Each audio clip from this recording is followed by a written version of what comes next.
अस्सलाम वालेकुम students, class 9 chapter number 1 physical quantities and measurements. तो हम पढ़ क्या रहे थे 1.6 मेजरिंग इंस्ट्रूमेंट।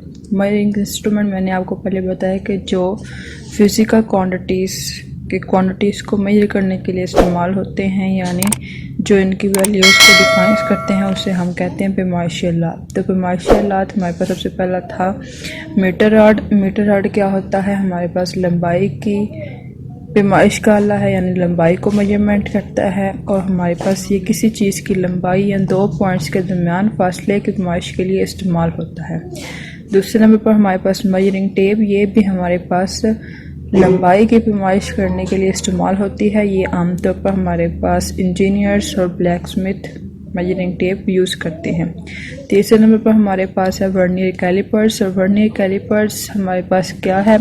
जिस तरह मैंने पहले कहा कि ये हमारे पास एक सुई है, यानी नीडल है, तो उसके मैस को मेजर करना है, उसकी लेंथ को मेजर करना है, उसके डायामीटर को कैलकुलेट करना है। तो ओबियसली हम मीटर रॉड या मेजरिंग टेप इस्तेमाल नहीं कर सकते, तो उसके लिए हम क्या करेंगे? वर्नियर कैलिपर्स को यूज़ करेंगे। तो हम देखते हैं वर्नियर कैलिपर्स। वर्नियर कैलिपर्स किस तरह का होता है, इसकी वर्किंग्स क्या होती हैं, इसकी कंस्ट्रक्शन क्या होती है। इसके लिए हमें क्या करना पड़ेगा कि हम इसे एक्यूरेट मेजरमेंट ले सकें। तो हमारे पास ये वर्नियर कैलिपर्स है। तो हमारे पास वर्नियर कैलिपर्स में दो जबड़े होते हैं, एक हमारे पास गैर मुतहरिक जबड़ा और एक हमारे पास मुतहरिक जबड़ा। गैर मुतहरिक जबड़ा यानी फिक्स जब जो है वो हमारे पास मेन स्केल के साथ मुंसलिक होता है। ये मेन स्केल है, ये मेन स्केल के साथ मुंसलिक होता है। और जो हमारे पास आउटर जब्स यानी मूवेबल जब्स है, वो हमारे पास वर्नियर स्केल पर साथ मुंसलिक होता है। और वर्नियर स्केल को हमने 10 दर्जों में तकसीम किया, यानी 10 बराबर हिस्सों में तकसीम किया गया है। तो हम शुरू करते हैं। ये इसके दो स्केल होते हैं, एक हमारे पास वर्नियर स्केल, दूसरा हमारे पास मेन स्केल। और मेन स्केल हमारे पास सेंटीमीटर्स में होते हैं। अब इसमें करते क्या है, इसमें कैलकुलेशंस किस तरह से की जाती हैं।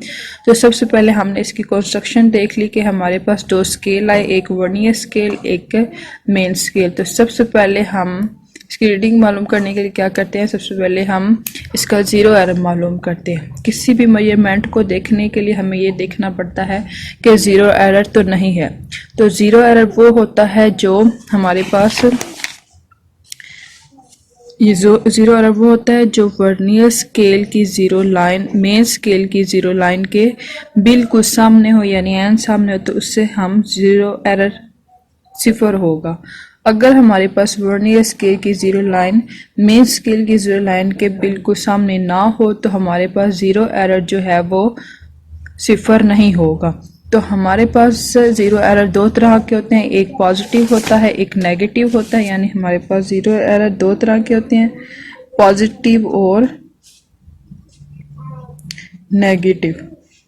नेगेटिव और पॉजिटिव दोनों का फंक्शन हमारे पास मुख्तलिफ होता है। अगर पॉजिटिव पॉजिटिव आ रहा है तो ज़ीरो एरर तो हमें इसकी रीडिंग्स में ऐड करना पड़ेगा या सब्ट्रैक्ट करना पड़ेगा। अगर हमारे पास नेगेटिव ज़ीरो एरर को भी इसी तरह ही ऐड और सब्ट्रैक्ट करना पड़ेगा। तो हम देखते हैं कि zero error positive zero error कैसे होगा और नेगेटिव ज़ीरो एरर कैसे होगा। अगर वर्नियर स्केल का ज़ीरो हमारे पास राइट साइड पे या दाएं जानिब होगा, तो इससे हमारे पास पॉजिटिव ज़ीरो एरर आएगा। और अगर हमारे पास नेगेटिव वर्नियर स्केल का ज़ीरो मेन स्केल के ज़ीरो के हमारे पास जो दाएं जानिब होगा, लेफ़्ट साइड होगा, तो उसे हम कहेंगे ये नेगेटिव ज़ीरो एरर है।